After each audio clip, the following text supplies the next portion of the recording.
महाराष्ट्र में लव जिहाद पर सरकार काफी सख्त है। डहाणू और आसपास के क्षेत्रों में लव जिहाद। महाराष्ट्र सरकार ने जांच के लिए एसआईटी का गठन किया। ठाणे की डीसीपी मीना मकवाना के नेतृत्व में एसआईटी अब पूरे मामले की जांच करेगी, पूछताछ होगी। डहाणू और आसपास के क्षेत्रों में कथित लव जिहाद से जुड़े मामलों को लेकर पीड़ित परिवारों की पीड़ा और न्याय की मांग को लेकर राज्य सरकार ने एसआईटी गठित करने का फैसला लिया है। ये जांच विशेष शाखा ठाणे की डीसीपी मीना मकवाना के नेतृत्व में की जाएगी। दरअसल डहाणू के इलाके से करीब कथित 4 लव जिहाद के मामले सामने आए, जिसमें हिंदू युवती को लंदन ले जाया गया था। वहीं लव जिहाद के खिलाफ डहाणू में बंद भी बुलाया गया था। लव जिहाद के मामले को लेकर विभिन्न हिंदू संगठनों और लोगों में काफी आक्रोश देखा जा रहा है।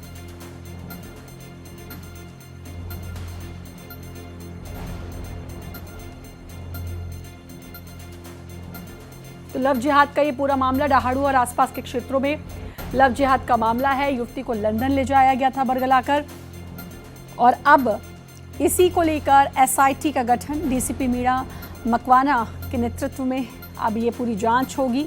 एसआईटी पूरे मामले की जांच करेगी। महाराष्ट्र में लव जिहाद पर सरकार काफी सख्त है। तो काफी सख्ती, आपको बता दें कि महाराष्ट्र में धर्मांतरण विरोधी कानून मार्च 2026 से लागू है, जिसमें जबरन प्रलोभन शादी का झांसा देना गैर जमानती अपराध की श्रेणी में आता है। तो ये अपने आप में एक बड़ा अपराध है, जो कि 2026 से अब इसको लेकर कानून भी महाराष्ट्र में लागू हुआ है। महाराष्ट्र में धर्मांतरण विरोधी कानून मार्च 2026 से लागू। जबरन प्रलोभन शादी का झांसा गैर जमानती अपराध की श्रेणी में आता है। शिकायत पर पुलिस एफआईआर दर्ज कर जांच शुरू करने के लिए बाध्य है। इसके अलावा आपको बता दें कि धर्म परिवर्तन पर 60 दिन का नोटिस भी अनिवार्य है। धर्म परिवर्तन के बाद 25 दिनों के भीतर पंजीकरण कराना अनिवार्य है। पंजीकरण ना होने पर धर्मांतरण जो है वो अमान्य कहलाया जाएगा। तो ये तमाम कानून बना है इस पर, और आपको बता दें कि कई गाइडलाइंस भी हैं, लेकिन मार्च 2026 से ये कानून बना है। और डहाणू में 4 लव जिहाद के मामले सामने आए हैं। आइए सुनते हैं इसको लेकर बीजेपी की एमएलसी चित्रा वाघ का क्या कुछ कहना है। देखिए, ये जो घटनाएं हैं ये बहुत गंभीर है। जिस प्रकार से ये नई मोडस ऑपरेंडी सामने आई है, लव जिहाद की तो घटनाएं कई जगह पे घटती है, हम देखते भी है, लेकिन ये जो डहाणू में ये जो नया पैटर्न इन जिहादियों ने लाया है कि यहाँ की लड़कियों को बहला फुसला के सीधा यहाँ से देश के बाहर लंदन ले जाने का जो काम है, और ये घटनाएं 4 सामने आई है, जिसका संज्ञान हमारे जिले के अध्यक्ष भरत भाई राजपूत इन्होंने लिया, सारी बात पता की, और जब हम उस परिवार से मिले तो बहुत सारी धक्का देने वाली ऐसी जो एक घटनाएं हैं वो सामने आई हैं। जब लड़की कहती है कि मैं स्कूल कोई इंटरव्यू के लिए मुंबई जा रही हूँ, मैं अभी आ रही हूँ, मैं उमरगांव आ रही हूँ, मैं पालघर आ रही हूँ, आप इधर आ जाइए। फिर कहती है नहीं, ट्रेन मिस हो गई, मैं कल सुबह आऊंगी।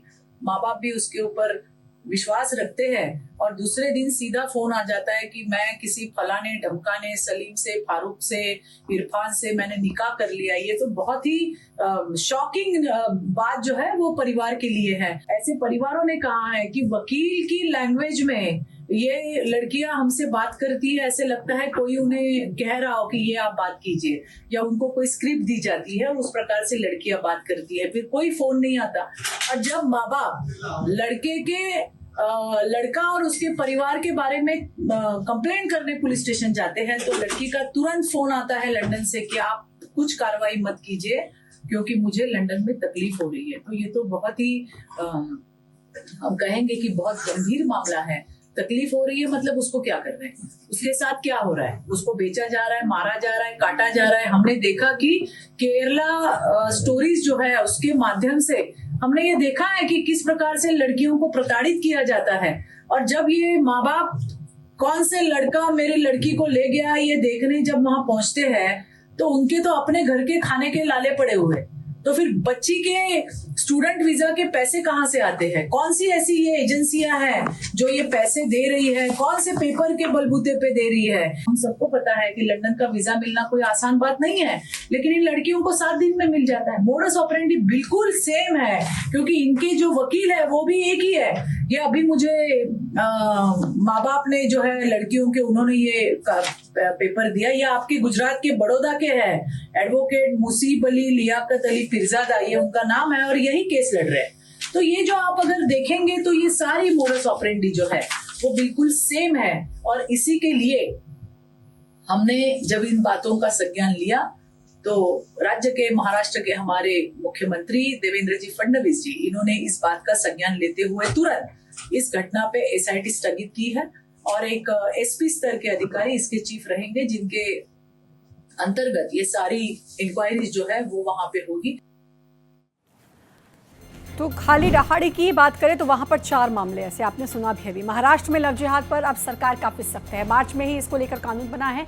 रहाणु और आसपास के क्षेत्रों में अब काफ़ी ऐसे मामले सामने आए हैं। महाराष्ट्र सरकार ने जांच के लिए बाकायदा एक एसआईटी का गठन, डीसीपी मीना मकवाना के नेतृत्व में एसआईटी, और एसआईटी पूरे मामले की जांच करेगी, पूछताछ होगी।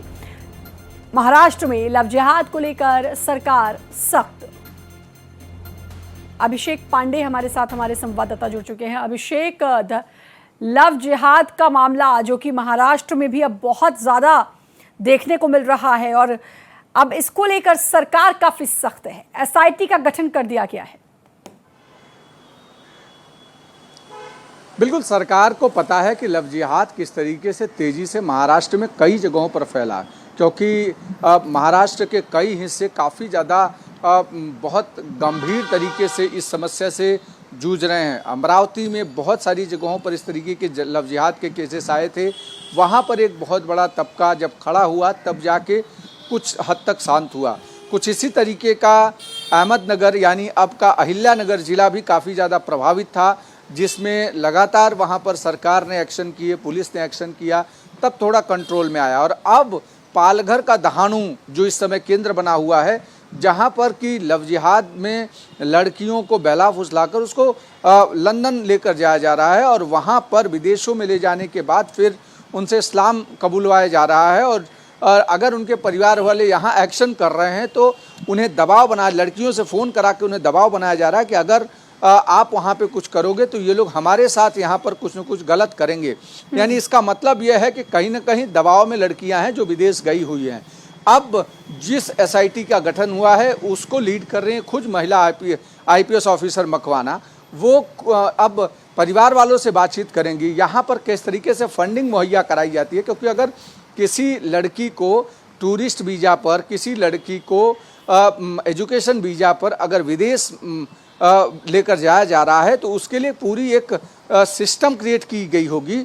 उस सिस्टम को तोड़ना बहुत ज़रूरी है, क्योंकि उनके लिए फंडिंग कहाँ से आता है, उनको वीज़ा कहाँ से मिलता है। लड़कियां अगर घर से बाहर हमेशा नहीं निकल रही हैं और फिर भी उनको वीज़ा अप्लाई होकर वीज़ा मिल जा रहा है, इसका मतलब कोई यहाँ पर बैठा हुआ शख्स काफी तेजी के साथ काम कर रहा है, उसका एक बड़ा नेक्सस है। अभियान सा चलाया जा रहा है ना, फिर तो इस तरीके से समझा जाएगा। खैर, अब एक अच्छी बात यह है कि सरकार इसको लेकर सख्त है और अब सरकार ने एसआईटी का गठन कर दिया, तो मुझे लगता है कि परत दर परत सब कुछ अब खुलता चला जाएगा, कौन कौन शामिल है, कहाँ कहाँ तक ये जाल है, क्योंकि ये वाकई में एक अभियान के तहत पूरे भारत में इस तरह के जाल देखने को मिल रहे हैं। बहुत बहुत शुक्रिया आपका अभिषेक, तमाम जानकारी देने के लिए।